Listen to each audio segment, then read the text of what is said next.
So good morning, everyone. I'm Dr. Heather Contreras, the Superintendent of Pajaro Valley Unified School District, and we're here this morning for the County Health Rankings and Roadmaps press conference. And it is my delight to be here and to kick off our program this morning. Part of this community partnership began many years ago, really kicked off during COVID. And during COVID, there was a huge need, as everyone knows. Students and families were suffering, and it was a time when Pajaro Valley knew that we particularly needed each other. And what was happening is everyone knew that each of us needed to help our families, and people were out doing all the things that families needed, trying to support in many, many ways, through food, through health services, trying to get education to our students, food, like I said already, and there were many duplicate services happening.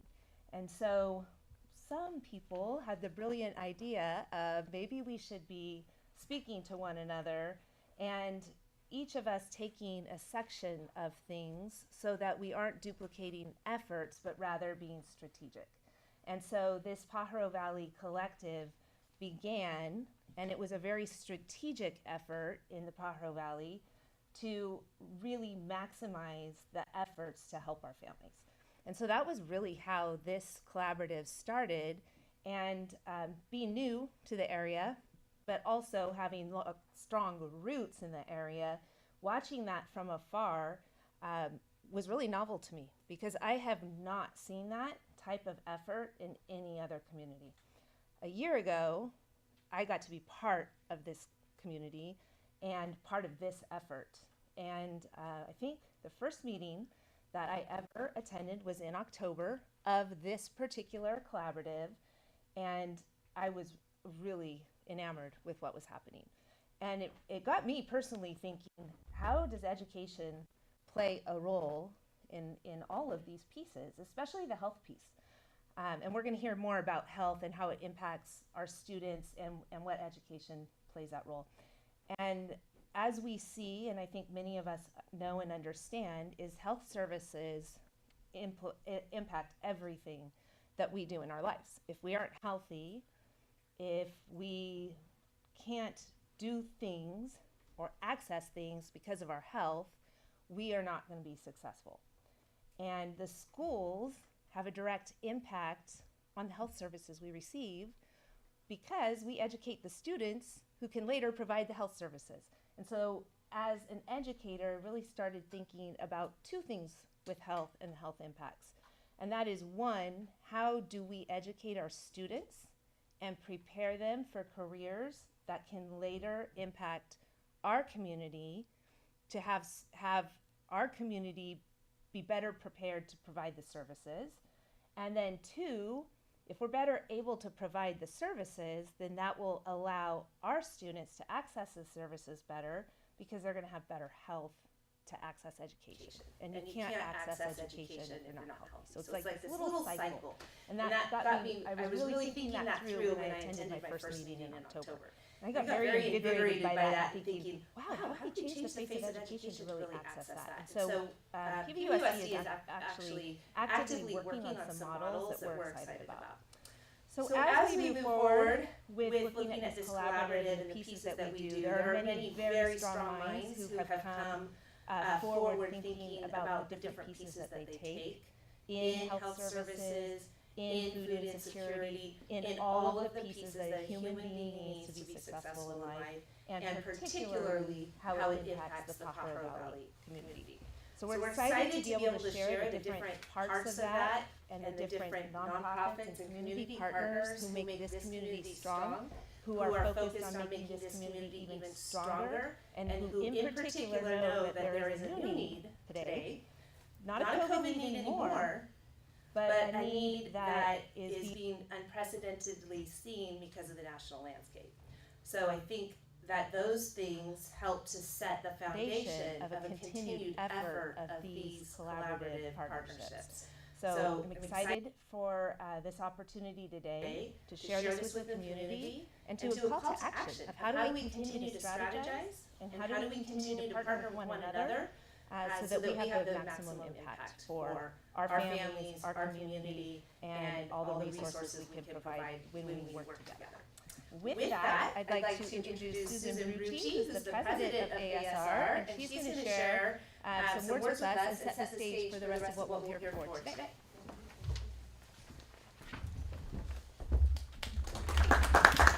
Thanks for that nice welcome, and thank you to Ben for getting us ready as well for this event today. He's leading the Wellness Center, and by the way, there will be an opportunity to take a tour of the Wellness Center after we finish. I wanted to introduce everyone that is on our speaker list because it's fantastic, and I really am so grateful for all of your expertise and your willingness to share what's somewhat of a complicated topic and very related to what everything Heather just said. Thank you, that was perfect. So we will be hearing first from Jen Herrera, and she is the Assistant Director of Santa Cruz County Health Services Agency. I want to get that title right. Next, we will have Steve Gray, the CEO of Watsonville Community Hospital, speak. After that, Dr. Contreras will get a chance to share her comments and ideas. And then we will hear from Dr. Devin Francis, the Chief Medical Officer at Salud para la Gente. Thank you very much. And we will round it out with Erica Padilla Chavez, the CEO of the Second Harvest Food Bank. And she'll also talk and lead us through a little discussion about the collaborative as well. Lot to do in an hour, so we're going to be keeping a frantic pace. I also wanted to thank all of you that are here and came with your partners that are communication experts. And we really appreciate that and wanted to make sure that everybody has a chance to know who you are. So if you could just raise your hand if you're representing one of our organizations with your communications. Look, you too. We've got 5 communication whizzes here, so we're rich. Thank you very much.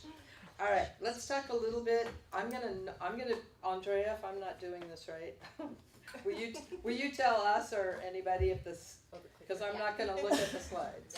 Okay, so a little bit about why the health rankings and why we called this Harnessing the Power of Our Data. So we really are excited about the changes that have happened since even the last year from our get-together. And some of those are looking more at community health, the areas of strength and challenges, uncovering structural barriers and moving from the social determinants of health. Last year, Steve mentioned the political determinants of health, and we are all focusing now on the structural determinants of health. Equips leaders and residents to really know where they are so that equitable solutions can be delivered, and understand the factors that have a bearing on well-being, longevity of life. So the new model is really exciting, and it's been out in the public for only a couple of weeks now, and it's really focused on those structural determinants of health.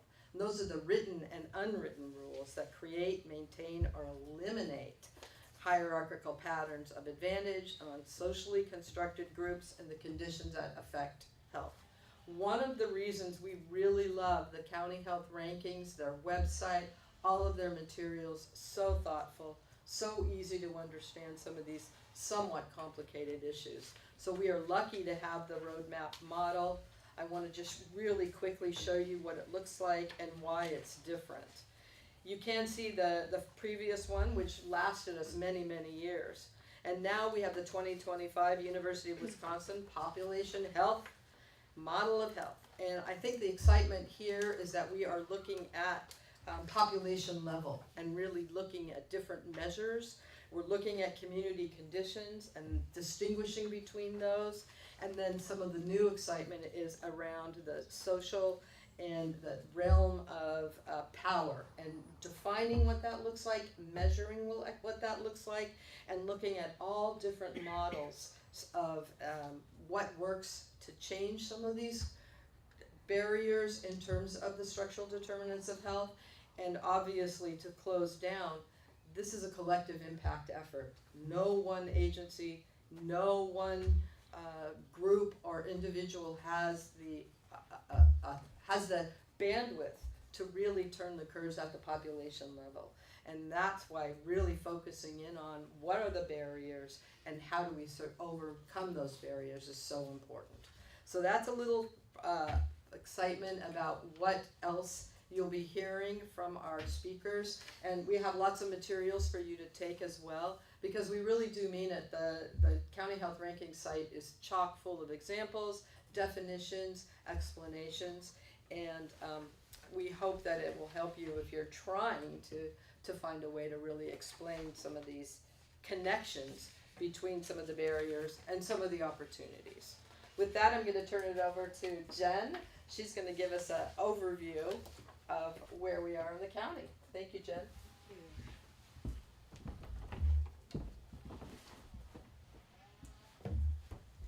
Hi, everyone. It's always nerve-wracking being right in front of a microphone. Just getting set up here. All right, thank you, Susan. So again, I'm Jen Herrera. I'm from the county's Health Services Agency for Santa Cruz County. Our agency provides a variety of health programming for all who live, work, and play in our community. We provide healthcare, behavioral health, environmental health, and public health services. And we acknowledge that the reality that health doesn't just happen in a medical office, as evidenced by this model with the county health rankings. Health is really rooted in the community conditions that are upheld by society rules, which is upheld by power, and which is why I'm really grateful to be here today with my colleagues to talk about our community's health data through the lens of the county health ranking model. So over the next few slides, I'll share a bit about what the data is showing and what we're doing about it. So first, as in past years, there are many strengths noted for our community. Santa Cruz County outperforms state and national averages across numerous areas, such as our years of potential life lost, annual flu vaccinations, and mammography screenings. We have a lower rate of sexually transmitted infections than the state and U.S. counties, and Santa Cruz County has higher ratios of primary care and mental health providers than the state and nation. There are also areas where we can improve in our county. More than a quarter of our adult residents lack social and emotional support, nearly double the state and national rates. Over half of our children in public schools are eligible for free or reduced price lunch, and child poverty trends has been increasing since 2019. Households in our community had 5.2, with higher incomes, had 5.2 times, let me say that again. Households with higher incomes in Santa Cruz County had income 5.2 times that of households with lower incomes. It just really highlights the wealth disparity in our community. And there continues, and although we are one of the healthier counties in the nation, there continues to be persistent racial disparities in our health outcomes and access to care data, which I'll show in the next few slides.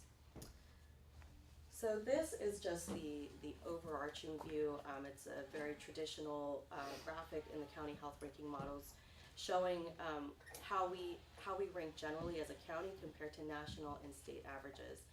When it comes to population health and well-being, this is really how long we live and how well we live, quality of life. We rank better than average compared to state and national averages. When we look at our community conditions, these are the social drivers and infrastructure of health. Santa Cruz County is faring better than the average county in California and about the average compared to the nation. So let's drill down a bit on the population health and well-being categories. First, taking a look at length of life. So one way to look at length of life, or how long we're living, is actually looking at our premature death. And a metric to look at is years of potential life lost. This allows us to see the impact of deaths happening at a younger age. In Santa Cruz County overall, if we just look at our county compared to California and the nation, we're doing better. But when we drill down and disaggregate or break down the data by race, we see that there are still some disparities. We see that our Black and Hispanic and Latino communities members face much higher rates of premature death than our white community members. And these gaps reflect systemic inequities that still exist in health outcomes and life expectancy. We also see this type of disparity in our healthcare system. and health infrastructure through our annual flu vaccination data shown on the county health rankings. In Santa Cruz County, we saw 52% of Medicare enrollees receiving an annual flu vaccine, which is higher than the state and nation. But again, disaggregated or broken down by race, we see that there are some disparities among our Black, Hispanic, American Indian, and Alaska Native residents who were less likely to access preventative care. And so this has a downstream impact of how long people live. Looking at the quality of life measure, one of the measures that the county health ranking shows is how people perceive their health. Locally, 17% of adults report that they consider themselves in fair or poor health. This is similar to state and national averages. However, it's still higher than what we want to see. We want to see that everyone feels healthy and perceives themselves to be in good health. So this, oh, sorry, I realized I'm moving my laptop and not the slide. So this is the quality of health indicator showing that we're on par. And then this metric, it's called the socioeconomic factors, lack of social and emotional support. So I mentioned this before, that over a quarter of our adult residents rarely or never, sometimes rarely or never get the social and emotional support that they need, which is nearly double the state and national rates. So why does this metric matter? Much of our health depends on trusting relationships that provide us with the comfort, guidance, and the information needed to navigate a society. Our relationships are a source of emotional and social support critical to thriving. People who don't receive social and emotional support report higher rates of stress, depression, heart disease, dementia, chronic disease such as type 2 diabetes, and premature death. Being connected and validated as a human being has an impact on how long and how well we live. And so what are we doing about it? How do we use this data? The county health rankings is really a fantastic tool, as Susan mentioned, because it does provide a lot of explanations of how these social factors impact health. And it's a place to start. It's a place to identify how we can prioritize our work, what we do, and how we do about it. And as a county government agency, it's also important to remember our history and how we've evolved over time. So in the United States, public health has evolved as a practice and as a discipline with roots that extend to the early history of this nation. We continue to build on this history, adapting to the needs of our community. And as government, we really are the holder of the community's collective agreement that we all want and deserve to be safe and healthy. And so with this level of power as a local government health institution comes a lot of responsibility. And to meet our agency's vision, HSA's visions, Health Services Agency's vision of Santa Cruz County being a healthy, safe, and thriving community for all, we need to be mindful of why we exist, who we serve, and ensure that we are truly serving everyone. So strategy for this, as highlighted by this year's health rankings, is engaging in community organizing to build and share power in the community. So some highlights of this kind of in these three buckets, there's work that we're doing to help build power in community. This is work that we do to help individuals and community members make informed decisions about their health. We do this through work such as our partnership with the Cradle to Career Promotora Network. And we also provide, we host the Data Share Santa Cruz County website, which makes public a host of population level data, which includes the county health ranking data. We also share our power in our decision making with how we shape our health and public health systems. We do this through our community health improvement plan, which is in full swing right now. We have a bunch of community meetings happening to help decide how we prioritize and work collectively as healthcare partners to improve health and wellness in the community. And we have longstanding local coalitions such as our Tobacco Education Coalition and our Go for Health Coalition, and many, many more. And as I mentioned, we're an evolving system. So we have to also think about how we continue to transform our system so that we are continuously representative of our people, of the people that we serve. So we do this broadly as a county. There's an effort called the Santa Cruz County Like Me that looks at how to ensure that those who are on board-appointed commissions are actually representative of our community. And last but certainly not least is our participation in the Pajaro Valley Collaborative as a stakeholder, as a partner, not as the primary facilitator, but as an entity that walks alongside our community. And with that, I will turn it over to Steve Gray, CEO of Watsonville Community Hospital.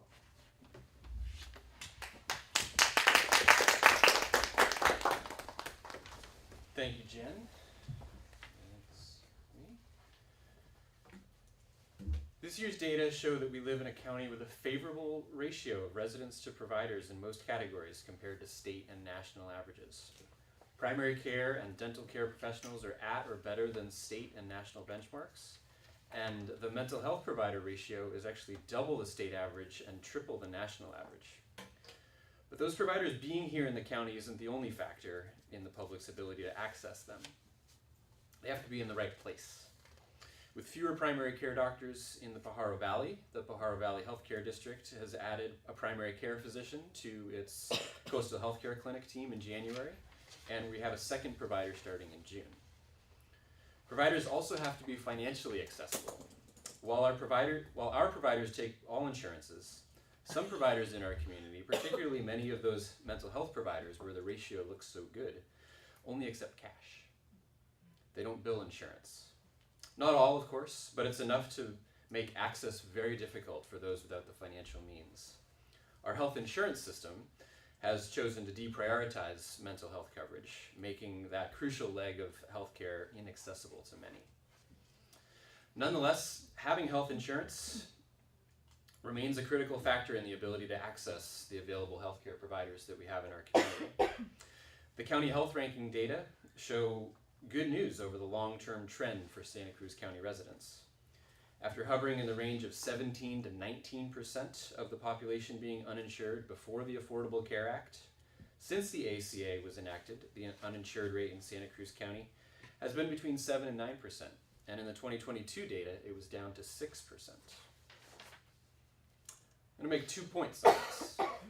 The first is that as nice as that looks, it won't last.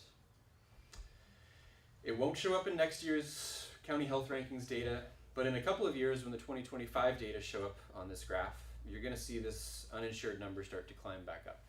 That is, if the current federal administration gets their way. Not only do they continue to want to roll back as many things about the ACA as they possibly can, putting access to affordable health insurance at risk for many, but they also want to cut funding to Medicaid and constrict Medicaid eligibility requirements. These actions will mean thousands in our county will lose Medi-Cal coverage. This isn't a theory. We know this based on what we have seen in our state and others when Medicaid funding changed and stricter eligibility requirements were put in place. And who's that going to harm the most? Those who already struggle to get covered and to access preventative health care services. And that's point number 2. In our county, those folks are almost entirely in the Pajaro Valley and Watsonville areas. While the uninsured rate is 3 to 9% in central and northern Santa Cruz County, it ranges from 7 to 30% in the Pajaro Valley. And if we make it harder for them to sign up for Medi-Cal, or we make them ineligible altogether due to factors that politicians from outside of our county decide on, what do you think will happen to the uninsured numbers then? These are the political choices we make as a state and as a nation, to leave people behind, to have them figure it out for themselves. Not here. Here in the Pajaro Valley, we collaborate to help people. It's what we do and who we are. We invite you to join our movement in the Pajaro Valley Collaborative that Erica will talk about more later. Let's make America care again. Mm-hmm. Now, I'd like to invite Dr. Heather Contreras back up to talk more about the status of our community's youth.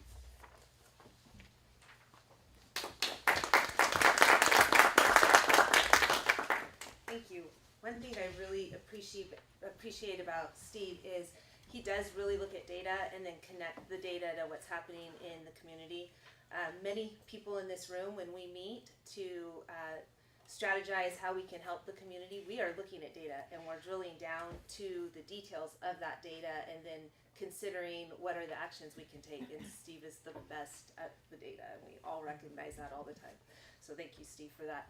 So speaking of data, there's a couple things that Steve talked about, is how does that impact our youth and access to insurance, to doctors, impacts our youth, because if they aren't healthy, they can't access education. You cannot learn if you can't focus on the learning because you're ill and sick.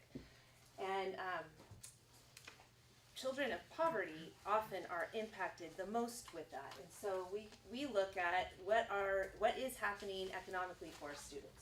So in Santa Cruz County, you can see that 14% of our students are living in poverty. That's slightly lower, and only very slightly, than our state average, which is 15%, and only a little bit lower than our national average, which is 16%. So there are some misconceptions about our county, that our county is more affluent, and that is truly a misconception.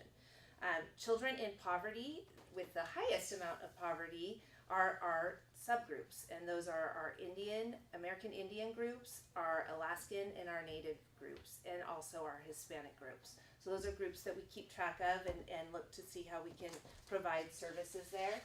And we had been having steady improvements, and then COVID happened, and those improvements have slipped. So we do look at this very carefully, because when we can look at data, we know where to focus our efforts. We also look at the social and economic factors and what the child care cost and burden is also in our county, because the cost of childcare is a huge impact here. We often hear from people who are seeking employment that they have to consider employment versus the cost of childcare.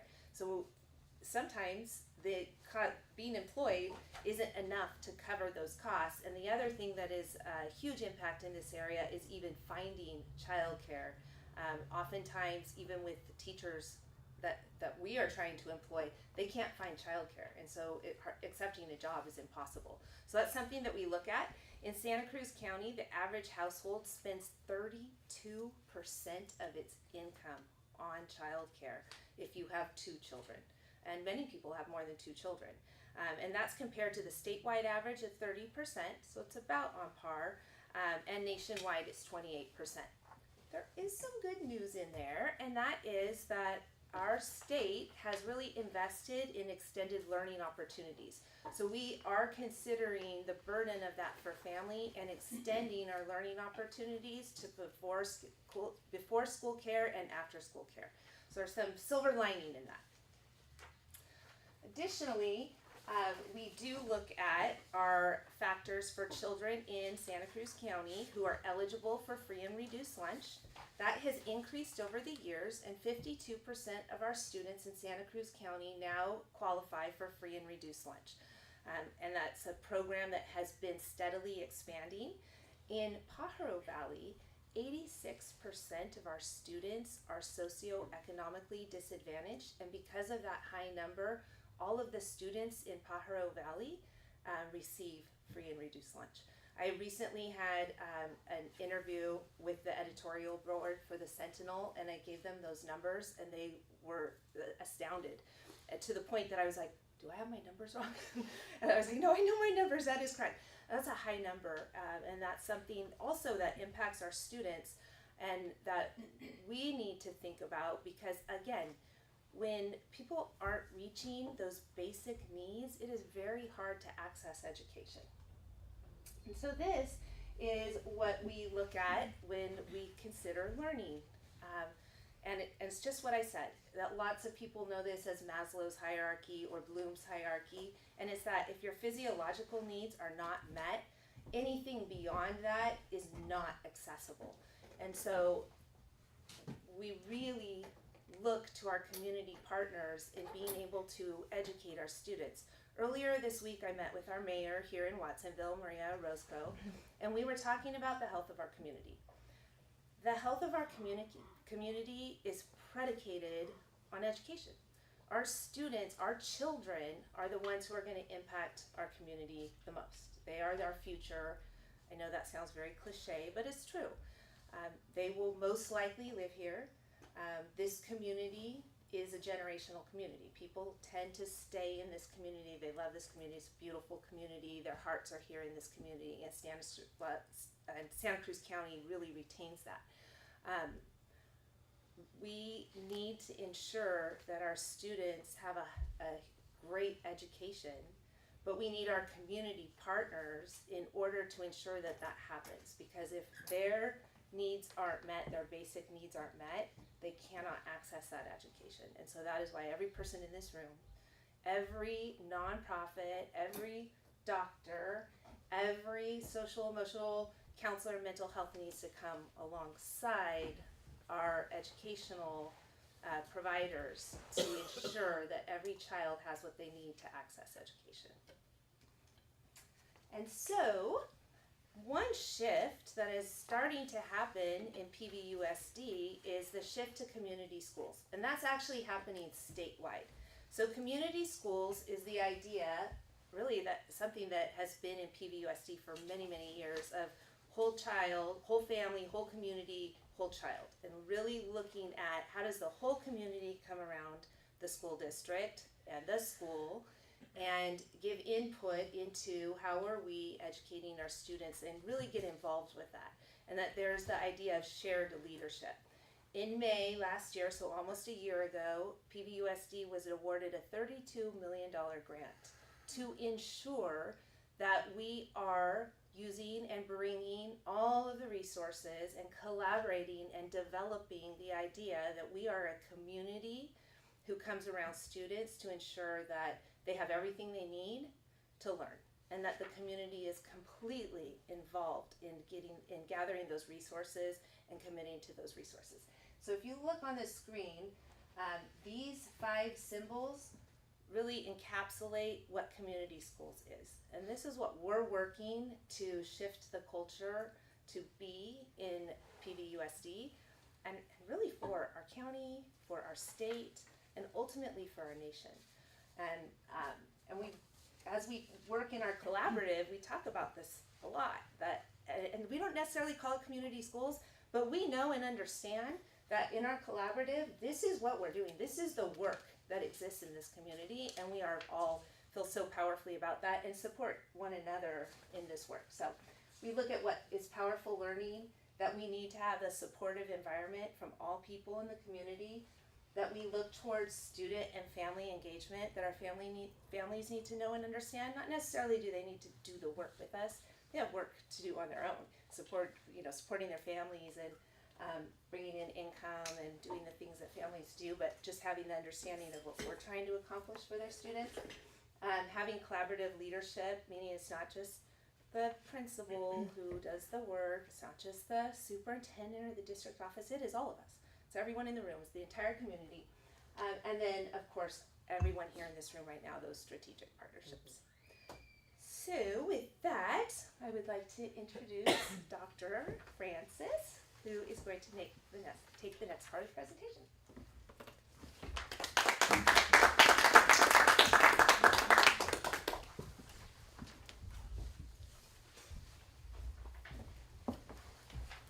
Okay, good morning.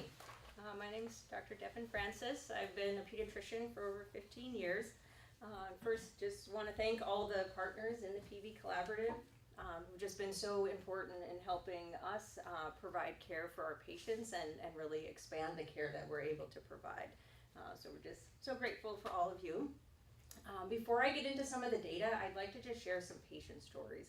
I think it's really important to think about the people behind the numbers, especially right now. And it's so important to just recognize that we're really all connected, and it's really only when everyone in the county is able to access high quality health care that we're really going to have true health and wellness as a community. So when we listen to our patients, we're hearing a variety of stories. So some patients are afraid to go to the pharmacy right now. They don't want to pick up their prescriptions because they're afraid of having interaction with ICE or immigration enforcement. We have some patients that are worried that their WIC benefits are going to go away, leaving pregnant moms and babies without access to critical food resources. We have some parents that have skipped going to see the specialist for their child because they don't want to drive over the hill. They don't want to get pulled over by the police.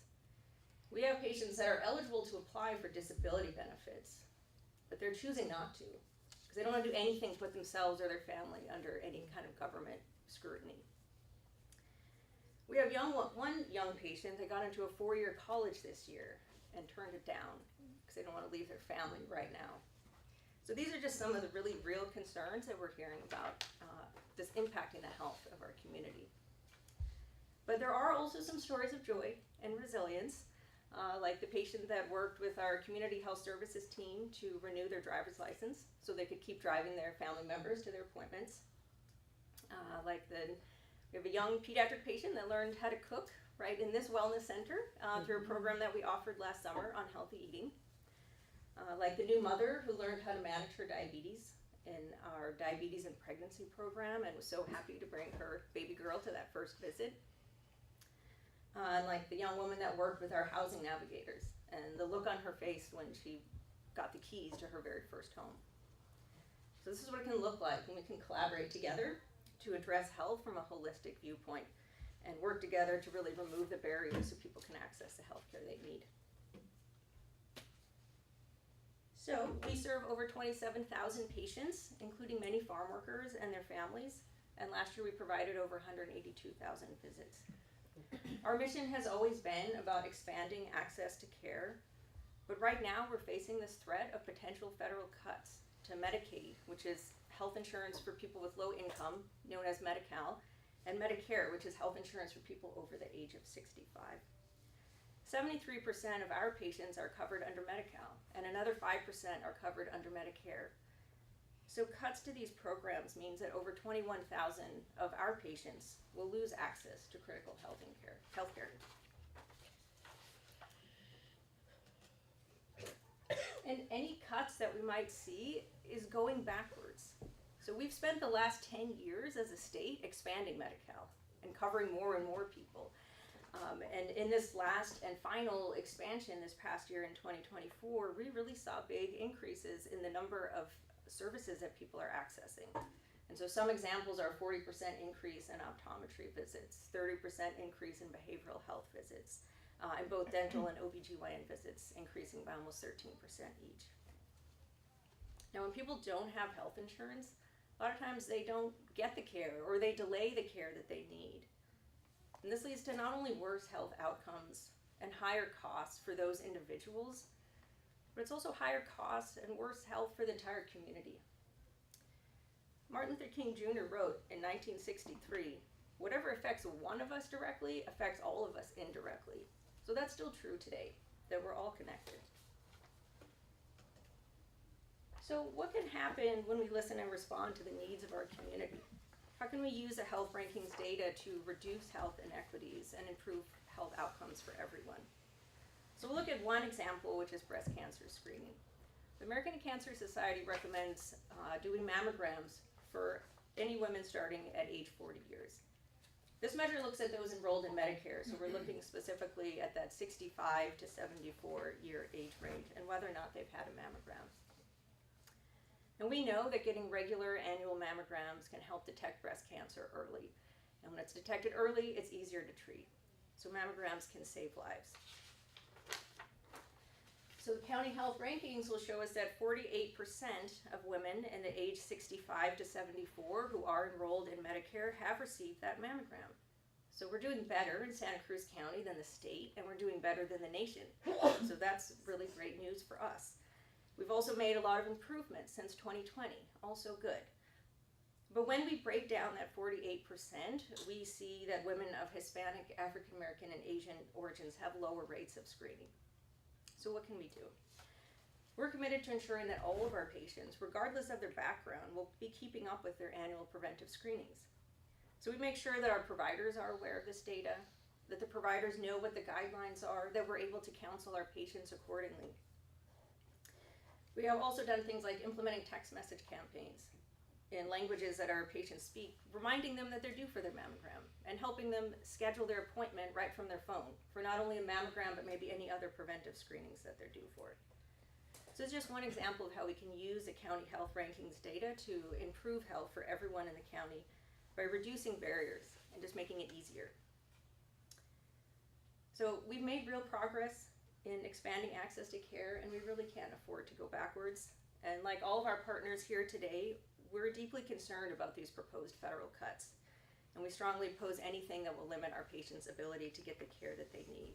And we will continue to stand with our community and urge all of our policymakers to protect and invest in the care that people need to live healthy, full lives. And we're proud to stand with all of you in service to our vibrant, dynamic, and resilient community. So I'll turn it over now to Erica Chavez, CEO of Second Harvest.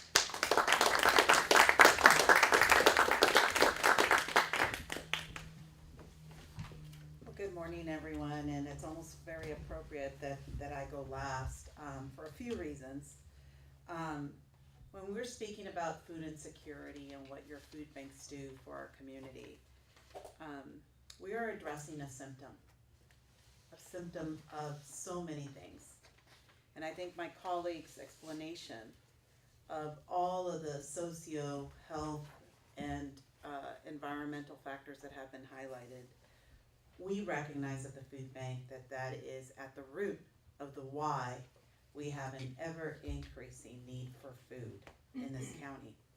And just to put it into perspective, let me give a couple of data points about your food bank in relationship to the need in this county.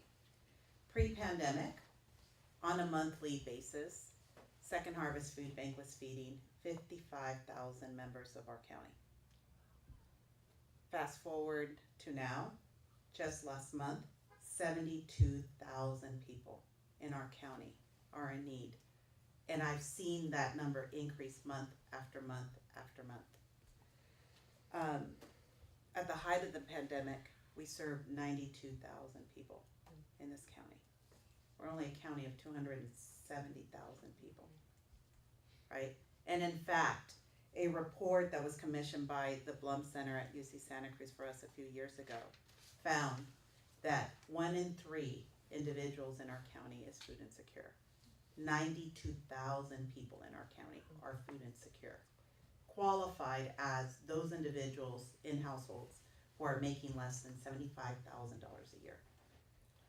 So the income inequality that I'll speak to right now and take a deeper dive that Jen, you mentioned, is definitely one of those root factors for food insecurity, among other things that I will highlight. And there's a reason why your food bank is a part of the Pajaro Valley Collaborative.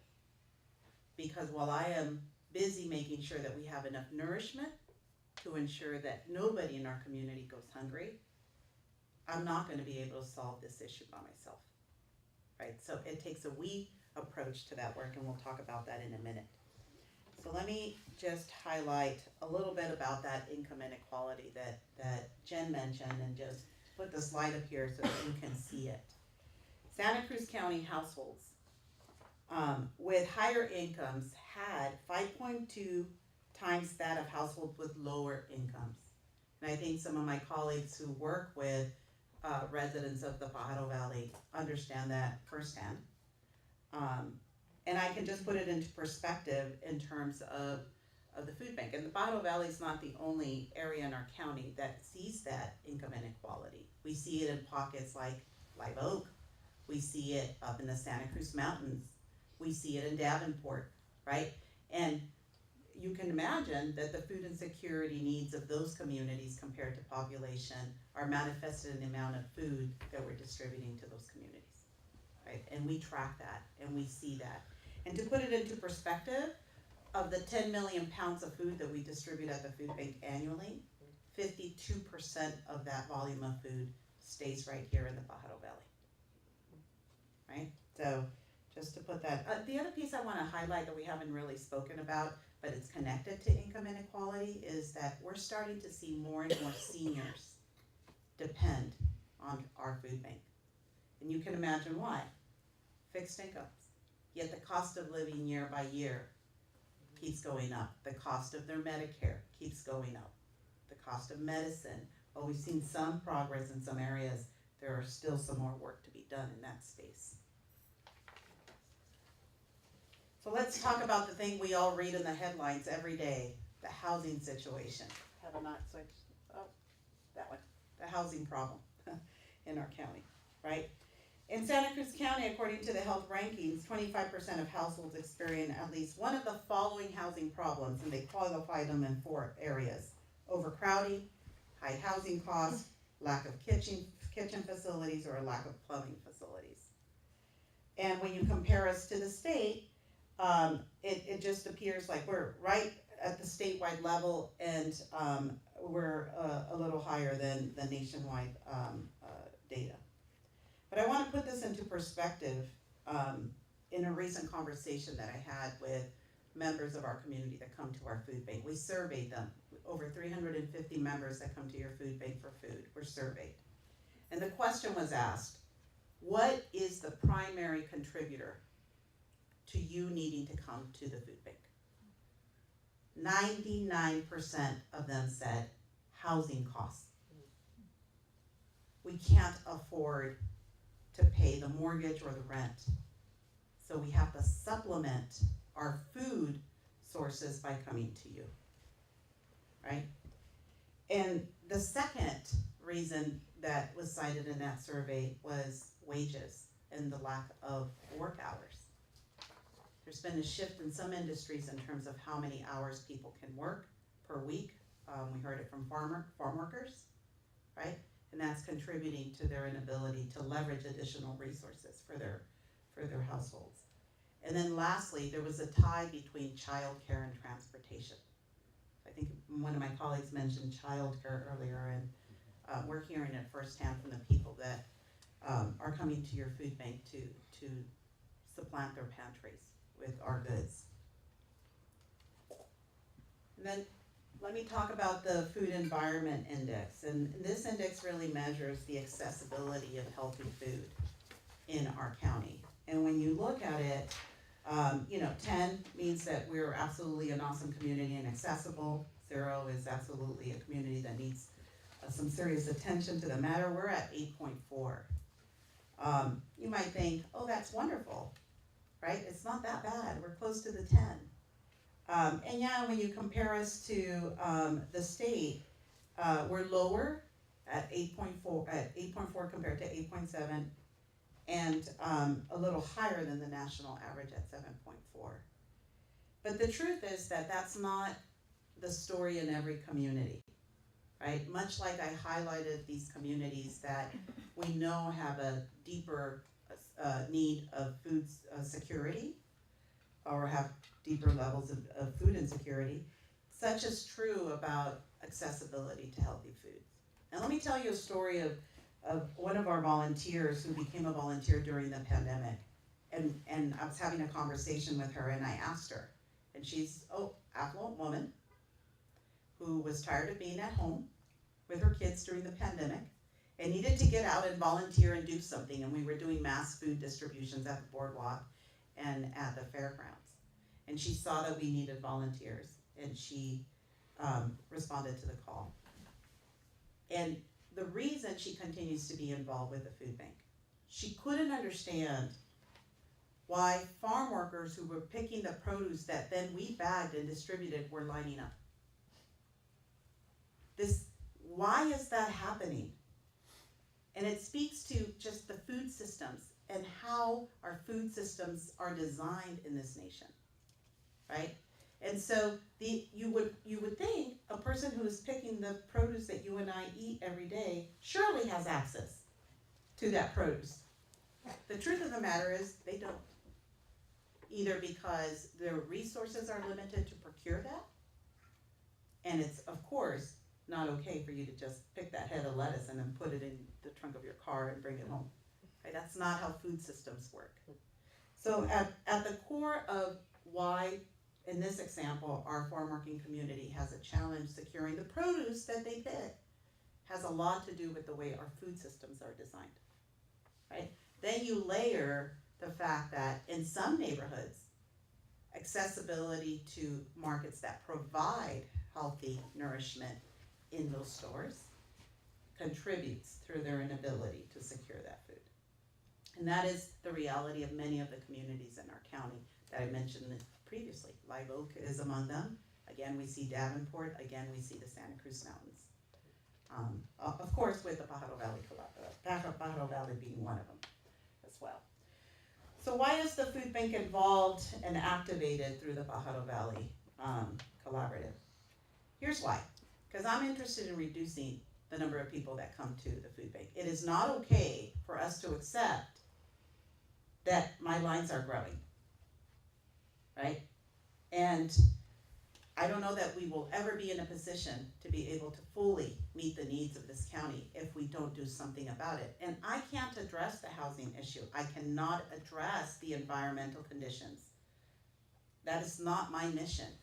But I am wanting to lock arms with members of this collaborative, and so many that are not here today, whose mission is in fact to work to knit some of those factors so that our community has the opportunity to live a healthy, prosperous life, right? And that's the end goal.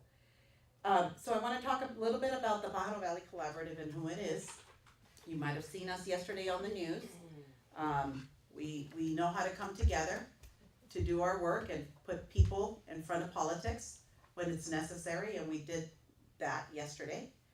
And it's comprised of 23 agencies that include both community-based organizations and public agencies, the county, Ferris with the County Office of Education, the city of Watsonville, right? We are working together to address 3 tenets of focus for us: health and well-being, economic prosperity, and civic engagement.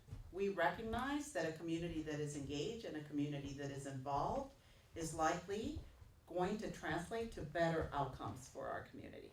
And right now, let's just say it, that is a very difficult thing for many members in our community to enact. So yesterday's call to action was, let's continue to practice democracy because it's still alive, it's still here, and let's make sure that we voice our opinions on where some of these federal cuts should be preserved and protected. So that was our call to action yesterday. I also want to talk about the framework of our work, and much like what Susan mentioned early on, we are a collective action framework. What does that mean? It means that we're going to use data to help develop strategies for how we're going to improve certain conditions that we're studying right now and focusing our attention on. So it'll be data-driven work, and the work that this collaborative does will be all meant to impart change on some of those data points that the committees that have been formed to do some work around these 3 areas are developing as I speak. And then also recognizing that we can't just wait for long-term goals to happen, we have to address the now. And so a manifestation of how we work is what you saw yesterday, where we are noticing that, Steve at the hospital will have challenges if some of these cuts are enacted. The school district will see some of the challenges, and the list goes on and on. And so all of us are worried that all of the gains and progress we've made in our respective areas, that we're going to go back to the drawing board of starting from scratch. And it's not needed, because clearly the resources that have been invested in all the multiple areas that our collaborative represents are showing gains and progress. There is no need for us to go back. And frankly, I don't need more people standing in my food lines. I really don't. And in fact, all of us should aim to make that a goal. I want to report to you that we're reducing the number of people standing at the food bank for food, right? I'd like to come back in a few years and say, guess what, people, let's celebrate. There's less people needing your food bank, right? So that's how I'm going to measure the success of your food bank, is by looking to reduce the number of people that are food insecure. But it's going to require all of us to work together and be strategic about where we impart our collective action, right? As we continue to operate our individual organizations, right? And to do so in an optimized way. So what can you do? Stay connected. be involved. I do want to say that unfortunately, the Robert Wood Johnson Foundation is ending the funding for the county health rankings in 2026. What a loss, right, to not have this ability to have this data set organized in such a way that allows for the Pajaro Valley Collaborative and other collaboratives across our county to lean on data. We got to find a solution for that, because that is rather worrisome. And while we have the Santa Cruz Data Share, which is an awesome tool in your PVC, the Pajaro Valley Collaborative is working with Data Share to have our own Pajaro Valley Collaborative dashboard. We recognize that the county health rankings, not having that data will be felt in many ways. It's important that you elevate and share your stories of how this data helps your organization, your collaborative efforts. Talk to the Robert Wood Johnson Foundation, let them know how valuable this is. We need that kind of leveraging and support. And then there's a survey that you can take online that can help you assess how better to use the data that it is available for us. So I would really encourage you to go online and take that survey.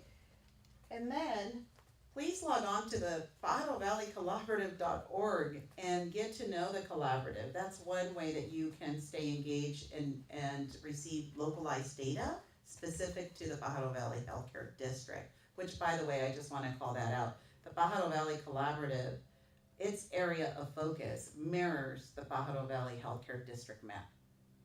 So you can learn more about the Pajaro Valley Collaborative. And then ASR has this amazing tool that if you haven't seen online, you should go. It's really about how do you use data to leverage the results of your work. And I think given what I think we can all surmise will be resource limitations in the future, we're going to have to get smarter and more reliant on using data to help inform our work. So I really encourage you to look at that report. And with that, I don't think this is me. Is this me? No. No. Okay. With that, I don't know, Susan, do you want us to open up a conversation around About the collaborative, just a couple of minutes. Okay. So let me quickly just, some of my colleagues are here in the audience and then here at the table. And I guess, let me start with you, Stephen. I'm just going to ask a question. You're working with Donna Young from Salud para la Gente around health and wellness, that health and wellness leg of our three-legged stool. Do you want to just talk a little bit about where the focus lies in that group and what you're doing with that group so that folks understand what's happening? Sure.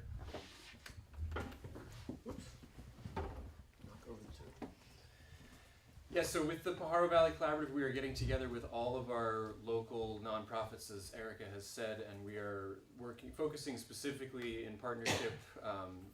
Donna Young, who's the CEO of Salud para la Gente, and myself are heading up the health and well-being subgroup of the Pajaro Valley Collaborative, and we are drilling into the data. Data is really important. We've talked about that a lot today, and being able to drill into neighborhood specific data as much as we can is really important. Looking at, as we've seen in some of the graphs here today, looking at countywide data doesn't always tell the story because we have smaller geographic differences that are really important. And so what we've been able to do is, so far we've been able to work with Data Share Santa Cruz as well as Monterey Data Share, because the Pajaro Valley includes parts of northern Monterey County as well. And working with SCIO, our local health information exchange, to drill into as much local specific data as we can. And what we're going to start by focusing on is the data that we have available in all of those categories, which is access to healthcare, so access to primary care. Do people have access and have the ability to go see a doctor? And looking at cancer care and cancer screening. Those are two areas where we have significant disparities in the Pajaro Valley compared to other parts of Santa Cruz and Monterey counties. And so we want to be able to focus our efforts. We want to be able to have actions that we can take that are specific to areas that we can measure improvement in. So those are going to be the two areas we're going to start with. Over the next few weeks, we're going to be working with all of our local partners to talk to their constituents. We don't want to come in assuming we know the answers and know the things that we should do. We want to talk to the people that these things really affect, hear from them. What are their barriers? What are the things that are getting in the way of not being able to access the care and the services that they need, and create action plans around that, and then measure performance and measure our improvements over time after that. And then the economic prosperity work, Andrea, I'm gonna pick on you, and maybe you can come up. You wanna highlight what that committee's doing, and then I'll close up with the civic engagement group. Okay, yeah. Yeah, hello everyone. My name is Andrea Carlos Willie. I'm the Impact and Resource Development Officer at Pajaro Valley Unified School District, working in Dr. Contreras' office. On the Pajaro Valley Collaborative, I co-lead the Economic Prosperity Work Group with Kimberly Peterson at Santa Cruz County Health and Human Services Agency. Our group is collaborating to define what we mean in the Pajaro Valley by the term economic prosperity, and we will be working with community members to affirm that definition. We're a little behind the health and well-being group. They're sort of the lead of the three groups in the collaborative, but we have come to understand that there are many, many other groups in the region doing great work in the economic prosperity space, and we choose to leverage that. So we are looking at prior data from Applied Survey Research Community Action Project. In that space, we are looking at DataShare Santa Cruz County and Monterey County at data that is available by Census Tract. That is our platinum standard for the work we do in the collaborative. And we are also going to leverage the work by the community work of Uplift Central Coast. They did a huge $1 million campaign with over 30 community-based organizations in our region to listen to members and residents here of the Central Coast and understand what they believe economic prosperity is, what their strengths and assets are that they bring to our region, and what they need to become part of that inclusive economic future for the Central Coast. And we'll be bringing all of that into our work at the collaborative. And I'll just conclude by speaking briefly on the civic engagement. What's been so interesting about looking at DataShare around this particular area is how limited information we have collected that measures whether or not community is activated. There's a lot of organizational assessments that are done. There's a lot of agency-specific questionnaires that are done, but nothing in the system that can really point us to real civic engagement and participation outside of maybe voter data, and certainly not data that is distilled to the census tract level, right? So it's an area that, in working with our county and Jen, as you're working on the community health improvement plan, we got to do better in measuring some of this data so that we can work in these key areas that we know essentially translate to a healthy and thriving community. But what we are doing is we are starting with the data that we do have and informing some strategies based on that until such time we're able to define a data set that could help us measure progress longitudinally.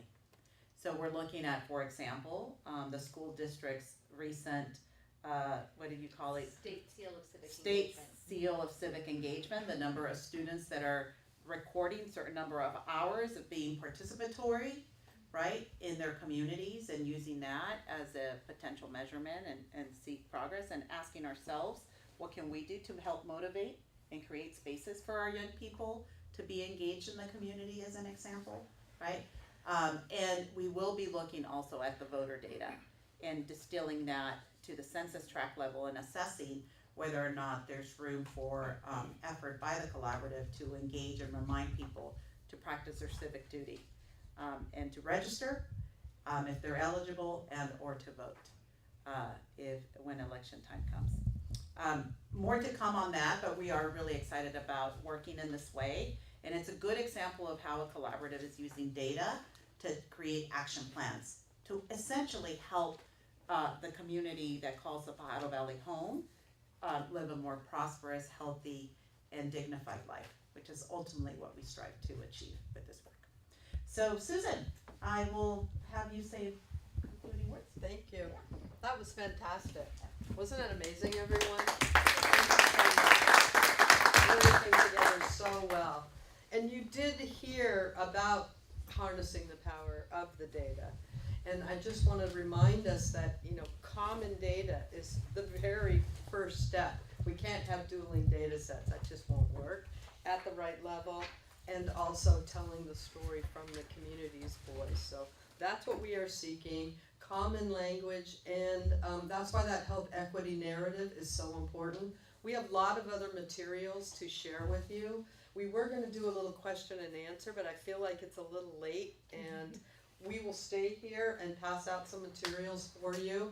Shout out to our live stream people.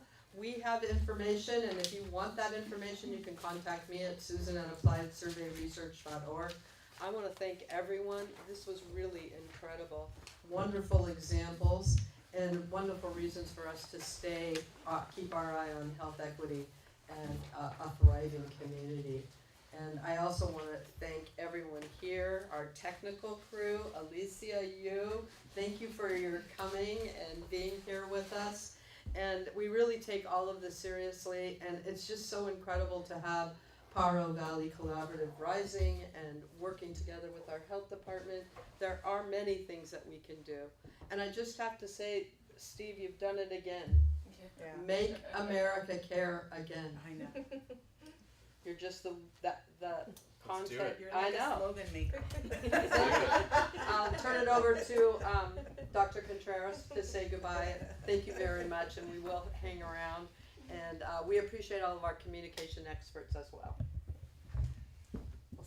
Susan definitely did a great goodbye, but in closing, I think to summarize, data matters. It helps us to know where to focus our efforts. Collective action is paramount, and our community needs us to help to drive that collective action and to keep the focus where we need to have the focus. So thank you all for being here, because that demonstrates that we are the community who can drive the action, and it shows to the community that you all care. So thank you. We will have a tour, question and answer for sure, but also a tour of the Wellness Center, so you can see all the things that the community is doing to help bring resources to this particular area, and feel free to wander around. So thank you.